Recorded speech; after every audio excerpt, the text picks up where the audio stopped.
বিসমিল্লাহির রহমানির রহিম। সবাই দরুদ শরীফ পড়ি। আল্লাহুম্মা সাল্লি আলা মুহাম্মাদি ওয়া আলা আলি মুহাম্মাদ কামা সাল্লাইতা আলা ইব্রাহিম ওয়া আলা আলি ইব্রাহিম ইন্নাকা হামিদুম মাজিদ। আল্লাহুম্মা বারিক আলা মুহাম্মাদি ওয়া আলা আলি মুহাম্মাদ কামা বারাকতা আলা ইব্রাহিম ওয়া আলা আলি ইব্রাহিম ইন্নাকা হামিদুম মাজিদ। রব্বি জিদনি ইলমা রব্বি ইশরাহ লি সাদরি ওয়া ইয়াসসির লি আমরি ওয়াহলুল উকদাতাম মিন লিসানি ইয়াফকাহু কওলি। সমস্ত প্রশংসা আল্লাহ তাআলার জন্য যে আল্লাহ তাআলা আমাদেরকে আজকে এরকম একটা দ্বীনি হালাকা, দ্বীনি মজলিসে বসার, কিছু কথা বলার এবং শোনার তৌফিক দান করেছেন। বিশেষ করে দারসুল কোরআনের হালকাটা সারা বাংলাদেশের মধ্যে চলতেছে, সারা দেশের মধ্যে চলতেছে। তো তারই অংশ হিসেবে আমরা আজকের মুরাদপুর জোনের আয়োজনে আয়োজিত আল কোরআনের দার্সের এই অংশগ্রহণ করার জন্য আল্লাহ তাআলার শুকরিয়া আদায় করছি এবং দরুদ সালাম রাসূল সাল্লাল্লাহু আলাইহি ওয়াসাল্লামের প্রতি, যিনি ছিলেন মানবতার মুক্তির দূত, মানবতার ত্রাণকর্তা। আমরা আজকে আমাদের আলোচ্য বিষয় রেখেছি এই দিন প্রতিষ্ঠা আমরা কিভাবে করব এবং আমরা কিভাবে কাজ করব, এবং নবী রসুলদের সাথে কৌমের যেই ডায়লগ ছিল এই ডায়লগটা কেমন ছিল, এবং তাদের এই দাওয়াতের যেই আলোচনাটা, উত্তর প্রত্যুত্তরটা কী ছিল। এটা আসলে দীর্ঘ একটা বিষয়, অতটুকু এলম আমার নাই, এই বলার যোগ্যতাও নাই। তারপরেও এই কিছু আলোচনা করা, যাতে করে হচ্ছে যে অন্তত আমাদের অভ্যন্তরীণ আলোচনা মুজাকারাগুলো হয়। তো আমরা এক্ষেত্রে সূরা হুদকে বাছাই করেছি, সূরা হুদের ধারাবাহিক কিছু আয়াত এগুলোকে বাছাই করেছি। এগুলো মোটামুটি এই নবী রসুলের যেই ডায়লগগুলো, এই নবী রসুলগণ উম্মতের সাথে যে ডায়লগগুলো করেছেন, এই উম্মতের সাথে ওনারা যে আলোচনা করেছেন এবং ওনাদের দাওয়াতের বিষয়বস্তু, এগুলো মোটামুটি কমন কিছু বিষয় আছে। প্রত্যেক নবী রসুল তার উম্মতকে একই দাওয়াত দিয়েছেন, সেটা হচ্ছে লা ইলাহা ইল্লাল্লাহ। এটা কথা এটাই ভিন্ন ভিন্ন ভাষায় আসছে। যেমন মা লাকুম মিন ইলাহিন গায়রু, তোমাদের জন্য আল্লাহ ছাড়া কোনো ইলাহ নাই। প্রায় ধারাবাহিক সূরা হুদের মধ্যে ধারাবাহিক আদ, সলেহ, নূহ, আপনার হচ্ছে শুআইব, এভাবে একটা ধারাবাহিক নবীদের একটা আলোচনা আছে যে ওনারা ওনাদের কৌমকে, ওনাদের জাতিকে সেম কথা বলেছেন। আমি সর্বপ্রথম এই হজরত এই আদ জাতির কথা, অর্থাৎ হজরত হুদ আলাইহিস সালামের কথা এখানে আল্লাহ তাআলা বলছেন। দেখেন ডায়লগটা একই। আউযু বিল্লাহি মিনাশ শাইতানির রাজিম। ওয়া ইলা আদিন আখাহুম হুদা ক্বালা ইয়া কওমি ইবুদুল্লাহা মা লাকুম মিন ইলাহিন গায়রুহু ইন আনতুম ইল্লা মুফতারুন। আমি আদ জাতির কাছে পাঠিয়েছি আখাহুম হুদা, তাদের ভাই হুদকে। সবচেয়ে সিগনিফিক্যান্ট, নবীকে বলতেছেন ওই জাতির ভাই। আর আপনারা আমাদেরকে উস্তাদ শেখ এগুলো ডাকতে পছন্দ করেন, শিক্ষা নেন এখান থেকে। ওয়া ইলা আদিন আখাহুম হুদা, নবীকে পাঠাইছেন এবং নবীকে ওই জাতির ভাই হিসেবে আল্লাহ সম্বোধন করছেন। এখানে কোরআন শরীফে সূরা হুজুরাতের মধ্যে আল্লাহ তাআলা এই ইন্নামাল মুমিনুনা ইখওয়াতুন, নিশ্চয় মুমিনরা হচ্ছে ভাই। ভাইয়ের পরিচয়টা হচ্ছে আসলে অনেক বড় একটা পরিচয়। একজন মুমিনের ভাই। শাইখ ডাকবেন অবশ্যই, এর অধিকারী যারা সত্যিকার অর্থে যারা শাইখ ওনাদেরকে ডাকবেন। আমরা আসলে তালিবুল ইলম, এটা কোনো নিজেকে ছোট করে বলা না, এটা হচ্ছে বাস্তবতা একদম। মানে আমাদের নিজেদের এই অনেকটা বিব্রত বোধ হয় যদি আপনারা এই শব্দগুলো উচ্চারণ করেন, এগুলো না করা উচিত। এটা এখান থেকে কিন্তু দেখেন, এই যে ভালোবাসা, ভালোবাসা থেকে বলতেছেন, এই অনিয়ন্ত্রিত ভালোবাসা থেকে কিন্তু পূজাটা শুরু হয়। আমাদের একজন উস্তাদ ছিলেন, উনি বলতেন আর কি, বলছেন না, একদম বলতেন সবসময়, বলছে মূর্তি পূজা আসছে কিন্তু বুজুর্গ পূজা থেকে। মূর্তি পূজা করতে আসছে বুজুর্গ পূজা থেকে। আপনি সূরা নূহ খুলেন, সূরা নূহের আয়াতের মধ্যে 5 জন ব্যক্তির কথা আছে। ওই 5 জন ব্যক্তি খুব বুজুর্গ ছিলেন। তারা যখন এন্তেকাল করছেন, তাদের এন্তেকালের পর শয়তান এই জাতির কাছে আসছে যে অমুক অমুক অমুক, তাদের ব্যাপারে তোমাদের মতামত কি, তোমরা কি বলো, তাদের প্রতি তোমাদের আগ্রহবোধ, তোমাদের ভালোবাসা তাদের প্রতি কেমন। তো তখন তারা বলল, আমরা তো তাদেরকে প্রচণ্ড ভালোবাসি, অনেক ভালোবাসি, এবং তাদেরকে আমরা খুব সম্মান করি। তো বলছে তোমরা কি চাও না যে, মানে সাদামাটা ভাবে বলতেছে আর কি, কোট আন কোট, তোমরা কি চাও না যে এই ওনাদের একটা প্রতিকৃতি তোমাদের সামনে থাকুক, যাতে তোমরা ওনাদেরকে দেখে দেখে ফিল নিতে পারো। এই যে ভাস্কর্য আর মূর্তির পার্থক্য করে না সেকুলাররা, যে ভাস্কর্য হচ্ছে পূজা করা হয় না, মূর্তি হচ্ছে পূজা করা হয়। তো যেটা পূজা করা হয় না সেটা আগে নিয়ে আসা হয়েছে, ধারাবাহিকভাবে ভাস্কর্য আসছে আর কি। এক লাফে তো ভাই মূর্তি পূজার দিকে একটা তৌহিদবাদী কমকে নিতে পারবে না। তো সেই জায়গায় প্রথমে কি বলছে যে দেখো এই ভালো মানুষগুলো, এই আমরা তোমাদেরকে ওদের একটা প্রতিকৃতি দিই, যাতে তোমরা ওদের কথা স্মরণ, ওদের কথা তোমাদের স্মরণ হয়, না হলে তো তোমাদের পরবর্তী প্রজন্ম ওদের কথা ভুলেই যাবে। তো সেই জন্য তাদের একটা প্রতিকৃতি তোমাদের কাছে তাকাচ্ছে। তারা বলছে হ্যাঁ, তখন তো শয়তান তো ভাই বুজুর্গ ভেস ধরে আসছে, শয়তান তো মিস্টার শয়তান সাহেব হয়ে আসে নাই, ঠিক আছে? যে এখন ঠিক আছে, তো মিস্টার শয়তান সাহেবের কথা তো ঠিক আছে, যৌক্তিক আছে, সেটা তো শয়তান সাহেব হয়ে আসে নাই। তো আসলে তো ঠিক আছে, ঠিক আছে, এদের পাঁচটা মূর্তি বানাই দেওয়া হলো। এখন তারা তাদেরকে সম্মান করতেছে, শ্রদ্ধা করতেছে। পরবর্তী কি করলো, পরবর্তী জাতির কাছে আবার শয়তান আসলো যে তোমাদের পূর্ববর্তী জাতি, তোমাদের পূর্ববর্তী পূর্বপুরুষরা এই মূর্তিগুলোকে কত সম্মান করত, কত রেসপেক্ট করত, আর তোমরা কি না এগুলোরে মানে কুটানকুট বলতেছে আর কি, মানে ভাবটা এমন যে এগুলোতে ধুলাবালি পড়ে আছে, একটু পরিষ্কার করতেছো না, একটু সম্মান করতেছো না এদেরকে। হ্যাঁ, এরপর একটু সম্মান করা শুরু হয়েছে। হ্যাঁ, পূজাটা এভাবে শুরু হয়। প্রথম বলবে যে আপনাকে ভাস্কর্য, জাস্ট সৌন্দর্য, এটা প্রথমে সৌন্দর্যের যে ইয়াটা বয়ানটা দিয়ে আপনাকে মূর্তির দিকে আহ্বান করবে। এই যে এখানে সেম ঘটনাটা করছে, এটা তো উৎপাদী জাতি, পরবর্তী তাদেরকে সম্মান করতেছে। এর পরবর্তী প্রজন্মের কাছে আসছে, তারা একদম সেজদায় পড়ে গেছে, একেবারে সেজদা করতে করতে, মানে পূজা করতে করতে। সেই জন্য ব্যক্তি যারা জীবিত আছে তাদের অনুসরণের ক্ষেত্রে সাবধানতা অবলম্বন করতে হবে। আর আমাদের অনুসরণ তো ভাই চোখ কান খোলা রাখে। আল্লাহ রাসূল সাল্লাল্লাহু আলাইহি ওয়াসাল্লাম বলছেন আলা বাসীরাতিন, আমি আল্লাহর পথে ডাকতেছি পূর্ণ উপলব্ধির সাথে। আলা বাসীরাতিন, পূর্ণ উপলব্ধির সাথে। আমি এবং আমার সঙ্গে সঙ্গে যারা আছে সবাই কিন্তু আল্লাহকে পূর্ণ উপলব্ধি করে, আমরা আল্লাহকে পরিপূর্ণভাবে বুঝে তারপর ডাকতেছি। আমরা কিন্তু অন্ধ কোনো জিনিসের দিকে আহ্বান করতেছি না, এমন কোনো বিষয়ের আহ্বান করতেছি না যেটা আমরা নিজেরাও বুঝতেছি না বা আমরা নিজেরাও কনফিউজড আছি। এই ধরনের কোনো বিষয় আমরা তোমাদেরকে আহ্বান করতেছি না। আমরা সুস্পষ্ট একদম আমাদের দিলের ইতমিনান আছে এই বিষয়ে, সেই বিষয়ে আমরা আপনাদেরকে আহ্বান করতেছি। এটা নবী আলাইহিস সালাম বলেছেন। তো এখানে এই নূহ আলাইহিস সালামের এখানে এই আমরা বলেছি হুদ আলাইহিস সালামের ঘটনা। তিনি বলেছেন যে এই এখানে সবচেয়ে গুরুত্বপূর্ণ বিষয় হচ্ছে যে এই নবীকে তার জাতির ভাই হিসেবে বলা হয়েছে, কিন্তু মানে ওয়াইলা আদিন, আদ জাতির কাছে পাঠানো হয়েছে আখাহুম, তাদের ভাই হুদা, হুদকে। ক্বালা, তিনি বললেন ইয়া কওমি ইবুদুল্লাহ, হে আমার জাতি, ও ইবুদুল্লাহ, তোমরা আল্লাহর ইবাদত করো। মা লাকুম মিন ইলাহিন গায়রু, এটা কিন্তু লা ইলাহা ইল্লাল্লাহ, ভিন্ন ভাষায় আর কি, কথা সেম, উদ্দেশ্য সেম, মূল বয়ানটা সেম। মা লাকুম মিন ইলাহিন গায়রু, তিনি ছাড়া তোমাদের আর কোনো ইলাহ নাই। এটা কার কথা ভাই? কোরআনের বয়ানে এটা হযরত এই হুদ আলাইহিস সালামের কথা। পরবর্তী যদি আমরা অন্য নবীদের এই ঘটনাগুলো দেখি, সেম বয়ান।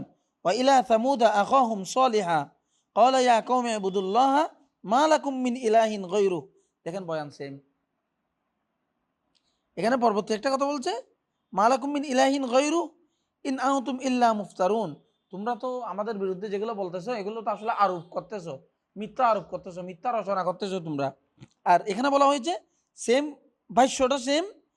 ওয়াইলা সামুদ আখাহুম সালিহা, এবং আমি সামুদকে সামুদ জাতির কাছে পাঠিয়েছি তাদের ভাই সালেহকে, এখানেও কিন্তু ভাই বলা আছে। ক্বালা ইয়া কওমি ইবুদুল্লাহ মা লাকুম মিন ইলাহিন গায়রু, সেম অর্থ।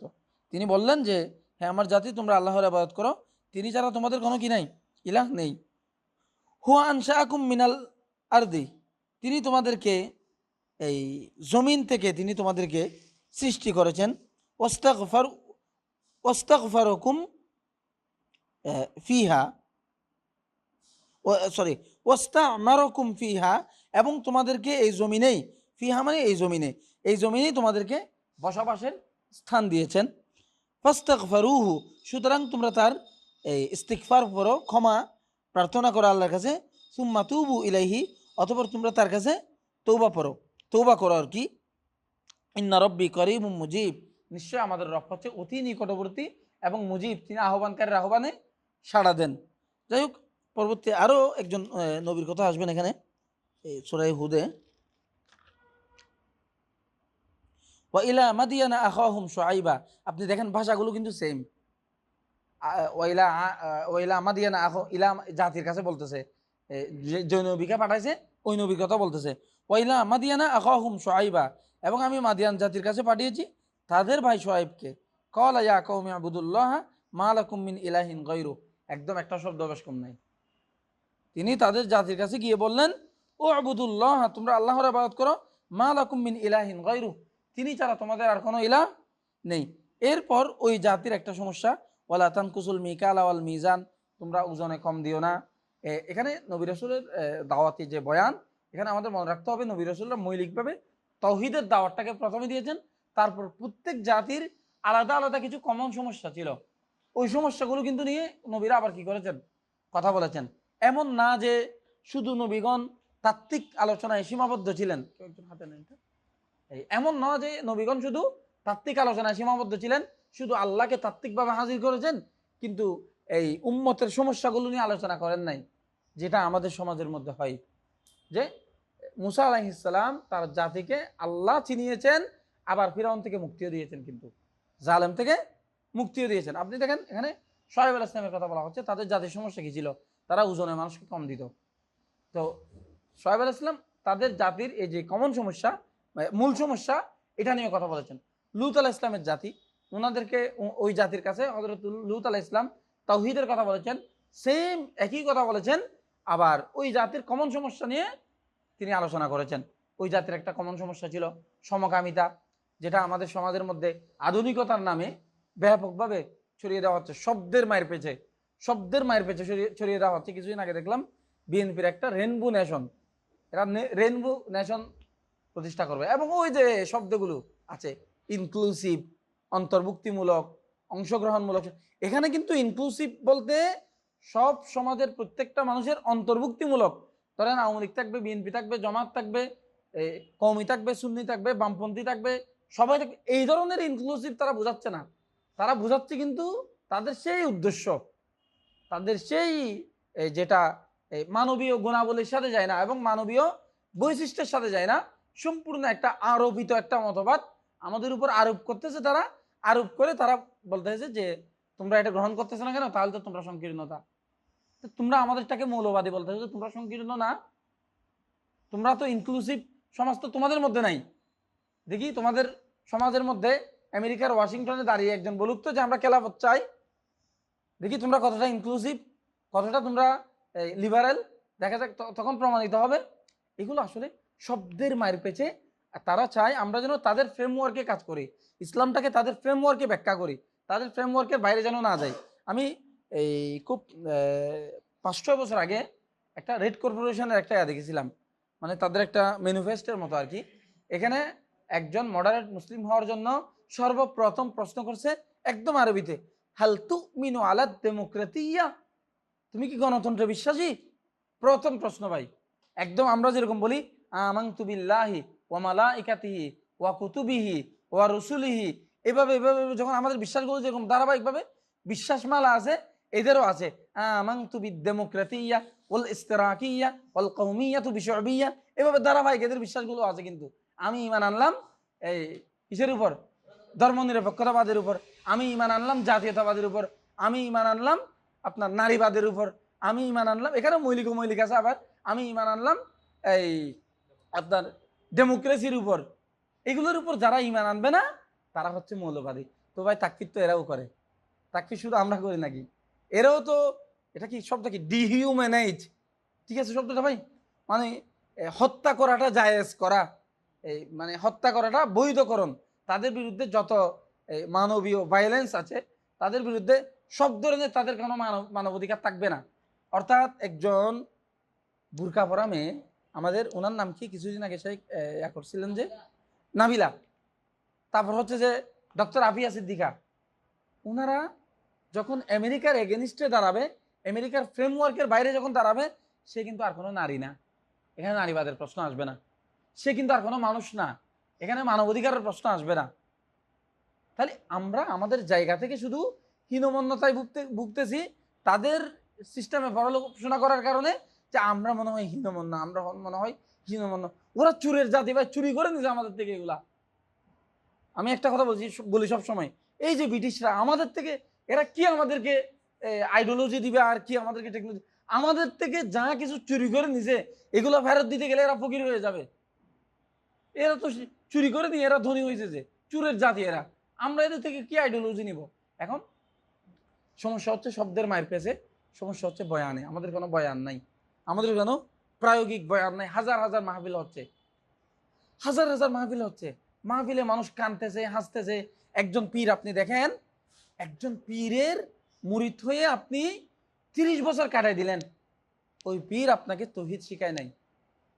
ওই পীর আপনাকে, আপনি পীর, আপনি আপনার আপনার অনুসারীদেরকে আপনি ইমান শিখান নাই, আপনি তৌহিদ শিখান নাই, আপনি কুফুরবিদ তাগুত শিখান নাই। এটার কারণে আপনি তো আল্লাহর কাছে দায়বদ্ধ হবেন। একজন পীরের কাছে 30 বছর থাকার পরেও মুরিদ হয়ে সে তৌহিদ বুঝতেছে না, সে নাওয়াকিদুল ইমান বুঝতেছে না। এগুলো তো ভাই মুমিন, এটা আমরা তো কোনো নতুন কোনো বয়ান নিয়ে আসতেছি না, আমরা বিদেশের কোনো চিন্তা, নতুন কোনো চিন্তা তো নিয়ে আসতেছি না। এটা তো ইসলামের সর্বজন বিদিত অকাট্য বিষয়। এগুলো তো কোনো জন্যি বিষয় না, সম্ভাবনাময় বিষয় না, এগুলো ইসলামের অকাট্য বিষয়।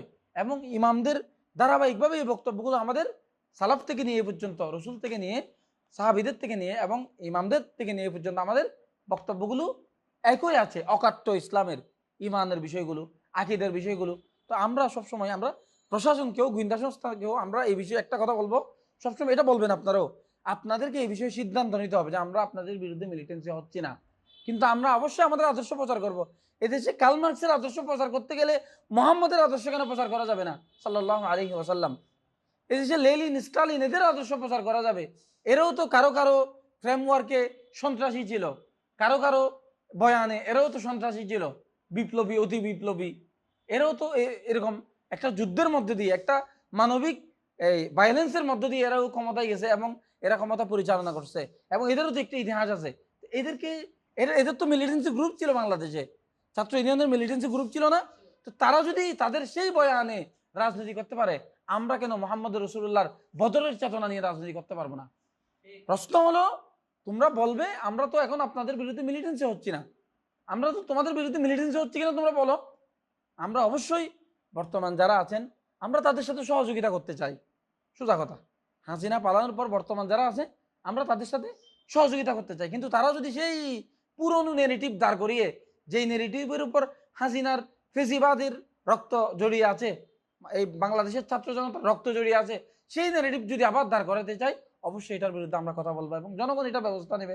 তাদেরকে তো আওয়ামী লীগের পরিণতি সম্পর্কে ভালো করে জানা উচিত। যাই হোক, তো রাজনীতির দিকে চলে গেছি, আমরা আবার দাওয়াতি বয়ানে চলে আসি। তো নবী রসুলের দাওয়াতি বয়ানটা কি ছিল? আল্লাহ ছাড়া কোনো ইলাহ নাই, এই তোমরা আল্লাহকে মেনে চলো। তারপরে ধারাবাহিক সেম সবগুলো দিতে হবে না, মোটামুটি সবগুলো নবীর পরবর্তী আরেকটা বয়ান আছে, সেটা হচ্ছে মা আসআলুকুম আলাইহি আজরা বা লা আসআলুকুম আলাইহি আজরা ইন আজরিয়া ইল্লা আলা রাব্বিল আলামিন। বয়ানটাও সেম, হে জাতি, আমি তোমাদের কাছে কোনো বিনিময় চাই না, আমি আমার কথাগুলোর কোনো বিনিময় চাই না। ইন আজরিয়া ইল্লা আলা রাব্বিল আলামিন, আমার কথার বিনিময় তো দেওয়ার দায়িত্ব আমার রবের উপর অর্পিত, যিনি জগতের রব, জগতের প্রতিপালক, তার উপরেই আমার বিনিময় দেওয়ার দায়িত্ব অর্পিত। সেই জন্য এই বয়ানটাও আমাদের আসতে হবে। আমাদের এই জায়গায় সমস্যা আছে, মানে আমাদের সোসাইটিতে এই জায়গায় ইন আজরিয়া ইল্লা আলা রাব্বিল আলামিন, আমরা এই কথাটা প্রায়োগিকভাবে খুব কমই বলতে পারি। এবং সূরা ইয়াসিনের মধ্যে আছে ইত্তাবিউ মান লা ইয়াসআলুকুম আজরা, অনুসরণ করো তার, লা মান, তার যে, লা ইত্তাবিউ মান লা ইয়াসআলুকুম আজরা, যে তোমার কাছে তার কথার কোনো বিনিময় চায় না। একজন ছেলে তাবলিগ করে, সে এক চিল্লা লাগাইছে, এক চিল্লা লাগানোর পরও সে তাবলিগের সাথে আরেকটা লিগ করে এবং করতো, এটা কেন হয়? কিংবা বিএনপি, আমরা এটা নিরপেক্ষ বয়ান আমাদের এই জায়গায়, কেমনে করবে একজন মানুষ ইমানি মেহনত 40 দিন করার পর সে আওয়ামী লীগ বিএনপি আবার থেকে যায় কেমনে? তাহলে ওখানে বয়ানে সমস্যা আছে। আমরা সবসময় বিগত একটা কালিমার দরস আমরা এই বিষয়ে বিস্তারিত আলোচনা করেছি যে ইলাহ মানে কি, আসলে আমরা কোন জিনিসটাকে অস্বীকার করার আহ্বান জানাচ্ছি এবং কোন জিনিসটাকে আমরা অস্বীকার করতেছি। অস্বীকার না বুঝলে স্বীকার বোঝা আসবে না। সংক্ষিপ্তভাবে কালিমার অর্থ হচ্ছে যে আপনি তাগুতকে অস্বীকার করবেন, আল্লাহকে স্বীকার করবেন, নবীর মিশনকে আপনার মিশন বানিয়ে নেবেন। নবীর মিশনকে যখন আপনার মিশন বানিয়ে নেবেন, এখানে নবী রাসূলুল্লাহ যে সমস্ত সমস্যাগুলো ফেস করছেন সেগুলো আপনার সামনে আসবে, সেগুলো আপনারও ফেস করতে হবে। যদি আপনার ফেস করতে না হয়, তাহলে কিন্তু সমস্যা আছে। উর্দুতে একটা এই শেয়ার আছে, मोहब्बत में मुसीबत है ये कुदरत की हकीकत है जहां बारिश बरसती है वहां बिजली चमकती है। বুঝতেছেন আপনারা মোটামুটি? যেখানে ভালোবাসা আছে, ভালোবাসার মধ্যে মুসিবত আছে, এটা তো দুনিয়ার বাস্তবতাই আমরা বুঝি। দুনিয়ার পারপাসে যে সমস্ত ভালোবাসাগুলো হয় এখানেও এটা আসে না, মোহব্বত মে মুসিবত হ্যাঁ ये कुदरत की हकीकत, এটাই ন্যাচারাল বাস্তবতা। যেখানে বৃষ্টি বর্ষণ হয় সেখানে আবার বিজলির চমকও হয়। আপনার বৃষ্টি বর্ষণের বৃষ্টির আপনি বরিদারা চান, আপনি বৃষ্টিকে উপভোগ করতে চান, কিন্তু আপনি বিজলির চমক সহ্য করতে চান না, এটা হবে না। দিনের কাজ করতে হলে আপনাকে অবশ্যই, নবী রসুলরা কত ইমানদার ছিলেন ভাই, নবী কত ইমানদার ছিলেন, কোরআন শরীফের মধ্যে আছে তাদের উপর এমন অবস্থা হয়েছিল, ওয়াজুল দিলু হাত্তা ইয়াকুলার রসুল আল্লাযীনা মাআহ মাতা নাসরুল্লাহ। আল্লাহ সাবধান করে দিচ্ছেন, আলা ইন্না নাসরুল্লাহি করিব, যে তাদের উপর এমন নির্যাতন জুলুমের স্টিম রুলার আল্লাহ এমন ভাবে তাদের থেকে পরীক্ষা নিয়েছেন, হ্যাঁ, এমন অবস্থায় হাত্তা ইয়াকুলার রসুল আল্লাযীনা মাআহ, এমন কি রসুল এবং তার সাথে যারা ছিলেন তারা বলে উঠলেন মাতা নাসরুল্লাহ। ভাই রসুল কত ইমানদার, রসুল বলে ওঠা, চিন্তা করেন একটু এটা, রসুল বলে উঠলেন মাতা নাসরুল্লাহ, কখন আল্লাহর সাহায্য আসবে। আল্লাহ তাআলা সাবধান করে দিচ্ছেন, আলা ইন্না নাসরুল্লাহি করিব, সাবধান আল্লাহর সাহায্য অতি নিকটে। আমরা জানি হযরত মূসা আলাইহিস সালাম এমন একটা অবস্থার সম্মুখীন হয়েছিলেন, পিছনে ছিল ফিরাউনের বাহিনী, সামনে ছিল নীল নদ, আঁধার রাত। এখন আমরা যেরকম গল্প আকারে এটা পড়ি যে সমুদ্রে লাঠি মারছেন মূসা আলাইহিস সালাম, রাস্তা হয়ে গেছে, পার হয়ে গেছেন, ব্যাপারটা কি এত সহজ? এটা কি আসলে এমন? আল্লাহর সাহায্যটা কিন্তু আপনার ঈমানের পরীক্ষার একদম চূড়ান্ত পর্যায়ে আসে। তো ওনার যদি এটা এত সহজ হতো তাহলে কেন বনি ইসরাইল ওনাকে প্রশ্ন করতেছে যে তোমার খোদা কোথায়? পিছনে ফেরাউন শূন্য, সামনে নীলনদ, আঁধার রাত, তোমার খোদা কোথায়? তো মূসা আলাইহিস সালাম তাদেরকে জবাব দিয়েছেন এবং এই পরবর্তী আল্লাহর কুদরতের রাস্তা হয়ে গেছে। আল্লাহর সাহায্যটা একদম শেষ সময় আসবে, কিন্তু আপনার চেষ্টা যেখানে শেষ, এরপর থেকে আল্লাহ সাহায্য ছিল। ইউসুফ আলাইহিস সালাম কি করছেন? ইউসুফ আলাইহিস সালামের দায়িত্ব ছিল দৌড়ে দরজা পর্যন্ত যাওয়া, খুলে দেওয়ার দায়িত্ব আল্লাহর। যেখান থেকে আপনি ব্যর্থ সেখান থেকে কুদরত শুরু হবে। আপনি যখন ওই আধ্যাত্মিকতা নিয়ে দাওয়াতে কাজ করবেন, যেখানে এসে আপনার শক্তি যতটুকু আছে ততটুকু করবেন, যেখানে আপনার শক্তি শেষ সেখানে যার শক্তি আছে তিনি শুরু করবেন। ঠিক আছে ভাই? নুসরতটা আল্লাহর পক্ষ থেকে আসবে, অবশ্যই নুসরতটা আল্লাহর পক্ষ থেকে আসবে। সেই জন্য আমাদের উচিত আল্লাহর প্রতি পূর্ণ আস্থা রেখে, এবং নবী রাসূলগণ যে ডায়লগগুলো করেছেন এবং নবী রাসূলগণ যেই সমস্যার সম্মুখীন হয়েছেন এগুলো সবগুলো মাথায় রেখে কিন্তু দ্বীনের কাজে আমাদের নামতে হবে।